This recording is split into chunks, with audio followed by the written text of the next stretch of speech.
Alright guys, so we need to finish this project up because it has been months and I just want to wrap this thing up. If you remember, I started this mini range build back, and I think I started it in like March, and then I got fooled by the fourth fall spring of Michigan, so I started an outdoor project in March, and then it snowed, and then it just rained, and then everything flooded.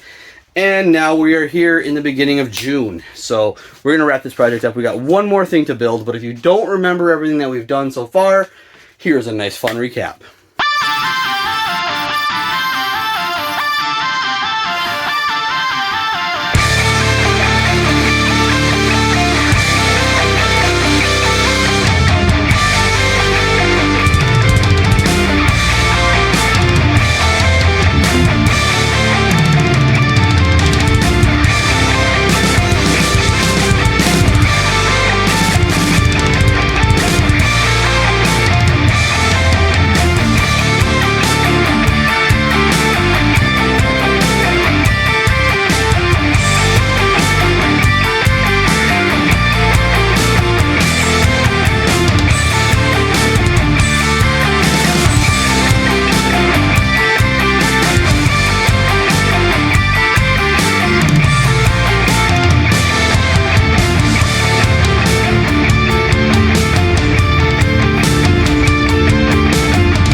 So we have one more thing to build, and that is the shooting bench. Now I'm going to build a very basic, a very simple shooting bench.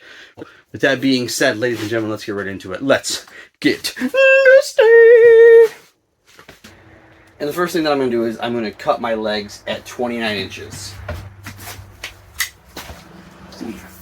Nah, I'm just kidding, you silly willies. Now I'm going to use landscape timbers, and if you're wondering why I'm using landscape timbers instead of 4x4s, it's because 4x4s are twice the price of landscape timbers, and landscape timbers will work great for legs for this.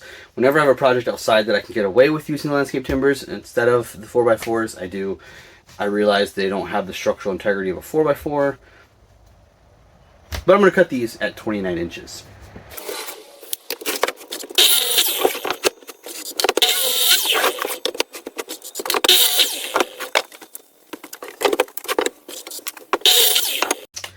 And for the top, I'm going to use just regular deck boards. Now, I'm going to build this thing 3 feet wide, so I'm going to cut these deck boards down to 3 feet. I don't know how many I'm going to need on the top yet, but I bought two 12-footers, so I'm going to cut these all down to 3-foot increments.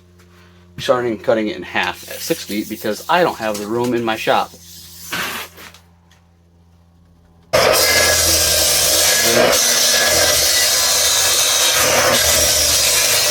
Alright, so cutting these boards at 36, I cut 5 of them, and that is going to give me a full width of about 28 and a quarter. So I'm going to go 36 by 28 and a quarter. Now we got to cut the 2x4s, that'll be the surrounding frame.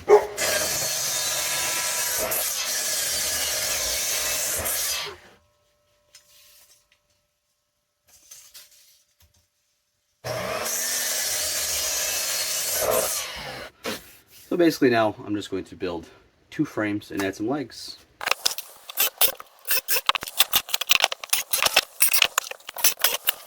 So because landscape timbers are not square, what you want to do is I'm just going to butt this up inside one end, and I'm going to screw through the rounded end. I'll do that on the 2 sides, probably all 4 sides, and then I'll lift up, and I'm going to use a square to make sure that everything is square, and then I will screw through this side into the flat side. So I'll screw through 2 sides, and it's going to work fine. But make sure you use a square.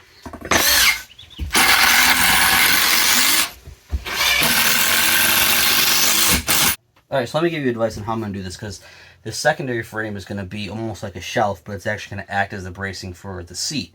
Now I know I want the seat to sit 19 inches off the ground, but I have a 1-inch topper on it. So I basically want to put that second frame at 18 inches. So what I'm going to do is measure up 18 inches from the bottom, mark that on the board, and then you can measure 3.5 inches down because that's the thickness of your 2x4. But I'm just going to do that, and I'm going to measure from that one I marked to that line I just drew, which is 7.5. So I'm going to cut 2 boards at 7.5 to act as spacers, then I can run this up and I'll put the spacers in here, and that way I know everything is going to be set where I want it to be set.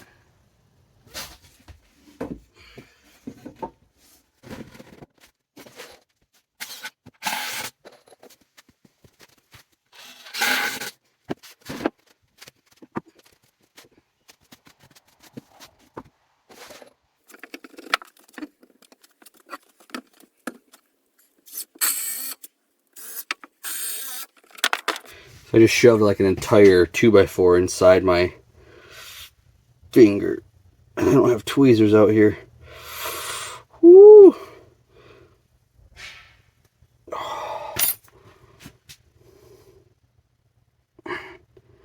Whew. I don't know, can you see that bad boy right there? There you go. That was a full 2x4 right in the finger. So now that we've got the thing basically assembled, I'm going to go through with the square and sink those screws in through the other side. Get it just kind of framed up nice and tight.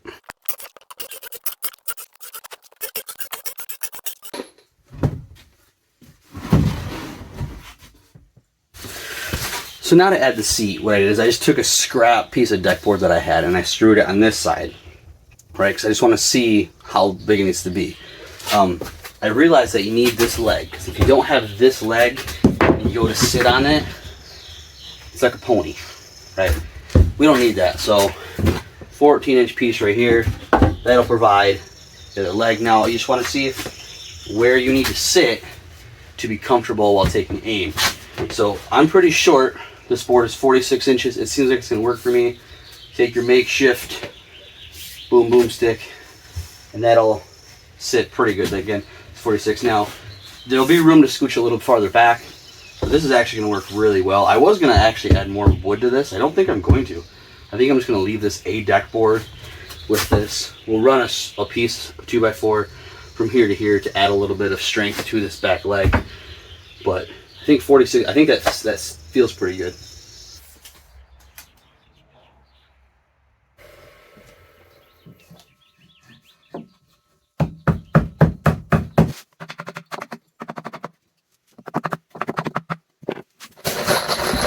So now I'm going to screw in through this side.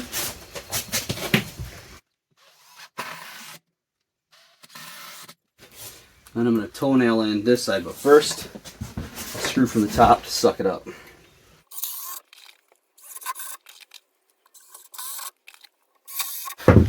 Alright, as you can see, I did put a centerpiece in here. That's to keep the top from dropping down too much.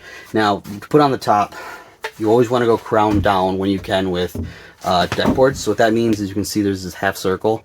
You want it to look like a rainbow coming down, because when this board kind of dries up, it's going to follow that shape and come up. And now if you have it this way, it'll create a bowl for water to pool into. So if you can, crown down. We're just going to lay these boards across. I did go a little bit narrower to get a little overhang here, so we're just going to lay these down, screw them up.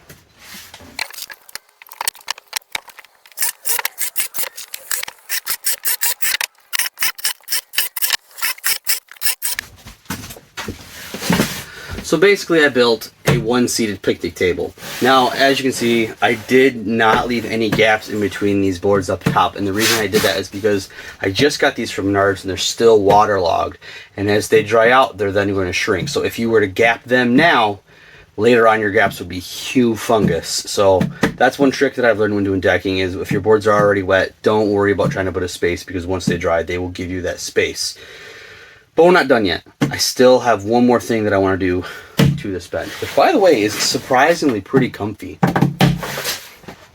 So I've got a 24-inch deck board right here, and I don't know if this is going to work very well, but we're going to give it a shot. What we're making is a place for like a rest. So I'm going to try 4 inches and see how that looks. So I'm going to make a line at 4 inches, center, follow that line at 4 inches. So I only want that to be, I don't know, 3 inches or so.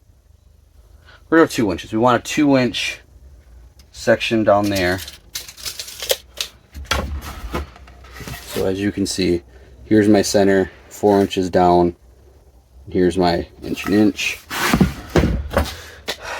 think I'm going to end up ripping this board down. I think this is way more than what I need.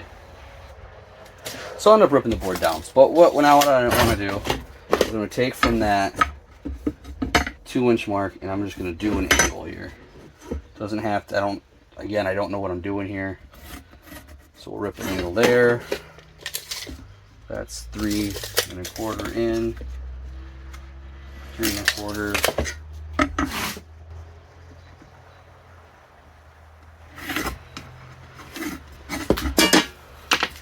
So what that is going to give me is this little tight spot right here. I'm going to rip this probably down to probably 2.5 inches. But I'm going to cut this out probably after.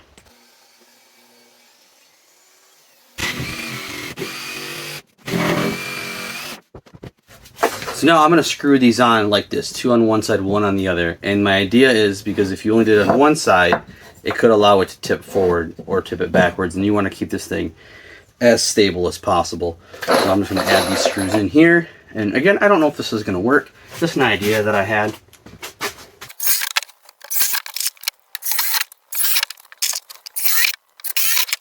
So the idea with this is now you have a place for a steady mount. You can screw this into the bench if you need to. Might not even work, but now let's go get attacked by mosquitoes and let's bring this out to our new home.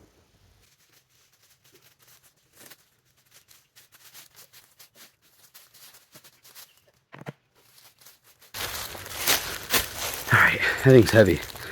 Let's throw some clay pigeons out there and see what happens.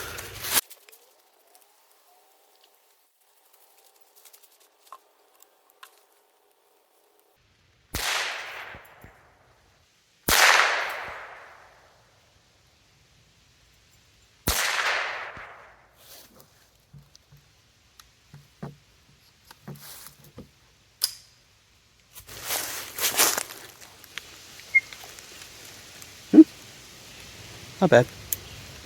Alright, now, and for finishing up the range, a couple things. One, get your rangefinder out, and therefore you'll know where everything is set at.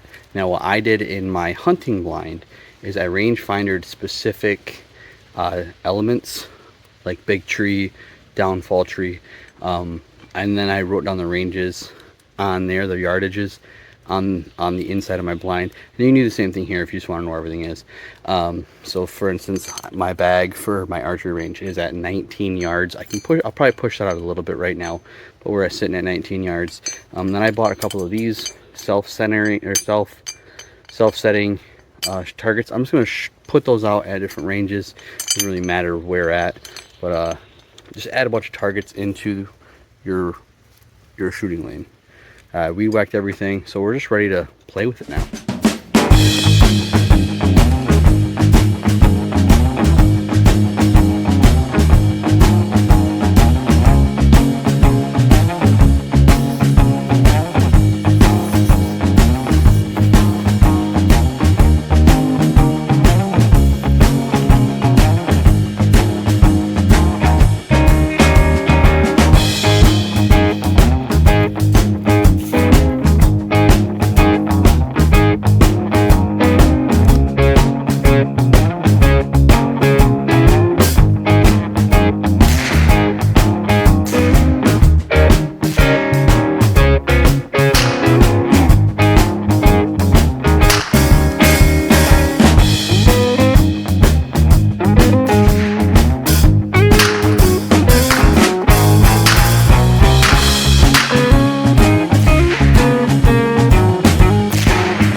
All right, and that's going to be a wrap on the mini range build series. So right now I'm standing right where the bow holder is, and as I talked about before, the bag is at 19 yards. I have the ability to go out to 40 yards on this side.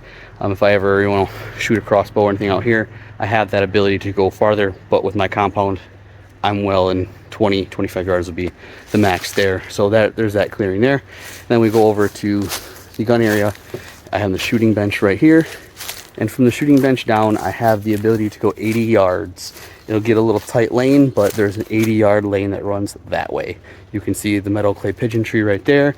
Got those spinning targets. You can always add more. Like I said, you can range off trees and maybe screw some boards to the trees, spray paint the number where everything's ranged if you want to know what yardage you're at. But one thing I will say right now is I am going downwards. I'm on a hill where I'm shooting from, and the next house is at least a half a mile that way. So just don't be stupid with whatever you're doing. Hope you guys enjoyed this video. There'll be more outdoor stuff to come. Thank you guys so much for watching. See you guys in the next one.